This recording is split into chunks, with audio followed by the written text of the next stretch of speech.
Marriage will actually kill you, believe me. Marriage wedding will kill you, believe me. और अगर तुम India में, तो ये चीजें तुम्हारी दोनों जगह पे होने वाली हैं, फिजिकली और मेंटली, दोनों तरीके से। ओके, बिकॉज अगर तुम एक 21 साल के 22 साल के यंग लड़के हो, और अगर तुम अपने पेरेंट्स के वजह से नहीं, फिर तुम कोई लड़की के पीछे अगर तुम यंग एजेस के अंदर शादी कर रहे हो, मतलब कि तुम अपनी लाइफ को पहले से बर्बाद कर रहे हो। Okay, that is my personal opinion. और ये पर्सनल ओपिनियन मेरा ही अकेला नहीं है, जो सबका है। यंग एज में शादी करना सबसे पहला तो ये मतलब है कि तुम बेवकूफ हो, और दूसरा मतलब ये है कि अगर तुम इन यंग एजेस के अंदर शादी कर रहे हो, मतलब कि तुम अपनी फ्रीडम को टाटा बाय बाय कह रहे हो। बिकॉज अगर तुम इंडिया के अंदर रहते हो और अगर तुम अरेंज मैरिज कर लेते हो because of your parents on this young prime ages, तुम्हारी लाइफ ऐसे कुक्ड है। ओके, तुम 99% तुम अपनी फ्रीडम को खो चुके हो। बिकॉज इंडिया के अंदर अगर तुम अरेंज मैरिज करते हो तो वुमेन ही नहीं जिससे तुम डील कर रहे हो, there are lots of other things जिससे कि तुम डील करते हो बाद में। और देखो यार, ये जेन जी बकचोदी को अगर तुम हटा देते हो ना, और अगर तुम इस मॉडर्न इंडिया को हटाओ ना, तो आज के टाइम पे स्टिल इंडिया के जो 95% एरियाज हैं, वहां पर अरेंज लव मैरिज काफी अजीब तरीके से देखी जाती है आज के टाइम पर भी। ठीक है, lots of parents even in high societies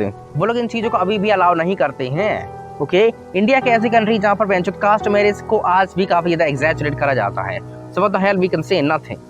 This country is completely failing from every single metric. Fuck it, out of the topic. So अगर तुम लव मैरिज करने की सोच रहे हो इंडिया जैसे शहर में, और अगर तुम स्मॉल सिटीज के अंदर रहते हो, you are going to die. You are going to die. Simple as fuck. Okay?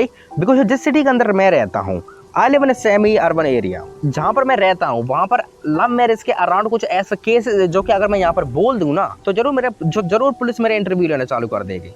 It is that much fucked up. So yeah, you can understand me. So love marriage आज के time पे भी काफी ज्यादा रेड जोन के अंदर है India में, और स्पेशली अगर तुम इंडिया के अंदर मैरिज कर रहे हो, और स्पेशली अरेंज मैरिज, तुम्हारी लाइफ बर्बाद है बिकॉज तुम अपनी फ्रीडम को टाटा बाय बाय बोल चुके हो। और सेकंड थिंग जो कि मैं इस वीडियो के अंदर बोलना चाहता हूँ तुम सभी यंग लड़कों से, कि अगर तुम एक टीनेजर हो, नहीं फिर अगर तुम 21 साल की लड़की हो और अगर तुम शादी करना चाह रहे हो, why do you want to get married? पता नहीं कौन सा बेवकूफ होगा जो कि इन यंग एजेस में शादी करना चाहता है। I don't see the point. और मुझे मालूम है कि मेट्रो सिटी के लड़के जरूर बोलेंगे कि ये लड़का पागल हो गया है, पर अगर तुम सेमी एरियाज में और अगर तुम रूरल एरियाज में आते हो, तो तुम लोग जरूर मेरे से एग्री कर पा रहे हो 100%। ओके, ये सब चीजें मजाक नहीं है। आज के टाइम पे भी स्टिल पेरेंट्स तुमको प्रेशर दे रहे हैं, और मेरे से गेट मत करो भाई। I am 17, 18। Okay, so forget about me.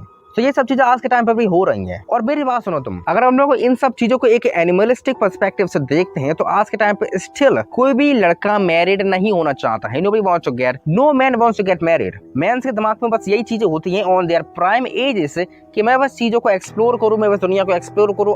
They just want freedom. वो लोग बस फ्रीडम के ऊपर रहते हैं। बिकॉज यंग एजेस के अंदर तुम्हारी हर एक चीजें काफी ज्यादा हाई होती हैं। तो सेक्सुअल एनर्जी, तुम्हारी डिजायर्स, तुम्हारी फ्रीडम को चेस करने की जो डिजायर है वो भी, और जो सेक्सुअल एपेटाइट है, और ये सब चीजें काफी ज्यादा हाई होती हैं। तो अगर तुम इन यंग एजेस के अंदर अगर तुम शादी कर लेते हो, तो तुम्हारी लाइफ बर्बाद है, बिकॉज तुमने इन सब चीजों को तरीके की ब्लॉक कर दिया बस। This is the point. Okay, so deep down अगर तुम कोई भी यंग लड़के से ये पूछते हो ना कि क्या तुम शादी करना चाहते हो, अगर वो कह रहा है यस, मतलब कि वो अपने पेरेंट्स के द्वारा और इस सोसाइटी के द्वारा और इस पूरे इंडियन कल्चर के द्वारा मैनिपुलेटेड है। ओके, साइऑप्ड है, उसका ब्रेन पूरी तरीके से डूब चुका है इन सब चीजों की वजह से। ओके, और अगर कोई भी तुम एक्चुअल में 21 साल के लड़के से बात करते हो जो कि दिमाग ओपन है उसका, जरूर ये बात बोलेगा कि no, I just do not want to get married, simple as no, because nobody wants to get married at a young age. और ये चीज तुम लोग जरूर मेरे से एग्री करोगे। And the third point is that, चलो इन सब चीजों के बारे में एक साइकोलॉजिकल पर्सपेक्टिव से बात करते हैं कि what is the meaning of all these things. Listen to me, अगर तुम ह्यूमन बायोलॉजी को देखो, तो व्हाट इज ह्यूमन बायोलॉजी? इंसान की बायोलॉजी क्या बोलती है, स्पेशली मेंस की, कि mens are designed to spread their seeds, right? Mens just wants to fuck, और कुछ भी नहीं। आदमी बस, और कुछ भी नहीं है। सो अगर तुम इसको अपने हिस्ट्री से भी देखते हो, तो जितने भी किंग्स थे, all the businessmen, all the powerful soldiers, all these peoples, इन सभी लोगों के पास मल्टीपल वुमेन्स थे, राइट? मल्टीपल वुमेन्स थी, और ये लोग मल्टीपल वुमेन्स के साथ में सेक्स करा करते थे, और उसके बावजूद भी वो लोग और भी अदर प्लेसेस बजाते थे, वहां पर कॉन्कर करते थे, वहां पर वॉर करते थे, और वहां पर जाके अपने पूरे जो एम्पायर है उसको स्प्रेड करते थे, और वहां पर वुमेन्स के साथ भी वो लोग सेम करा करते थे। सो यहाँ से तुम लोग ये सीख सकती हो कि mens are designed to do that. और अगर हम लोग इस मॉडर्न सोसाइटी को देखो, तो जहाँ पर क्या चीजें प्रमोट करी जा रही है कि तुमको बस एक ही वुमेन के साथ में स्टिक रहना है, ओ फक दिस। ओके, आज के टाइम पे कोई भी मैन एक वुमेन के साथ में स्टिक नहीं रहना चाहता है, अगर तुम डीप डाउन उससे पूछते हो। और ये चीज को मैं काफी ज्यादा अच्छे से काउंटर कर सकता हूँ अगर तुम मेरे से ये बोलो कि you are wrong. No, I am not wrong.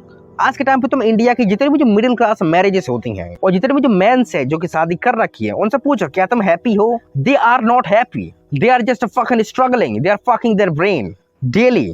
Okay, so तुम मेरे से डिसएग्री नहीं कर सकते हो बिल्कुल भी, समझ रहे हो?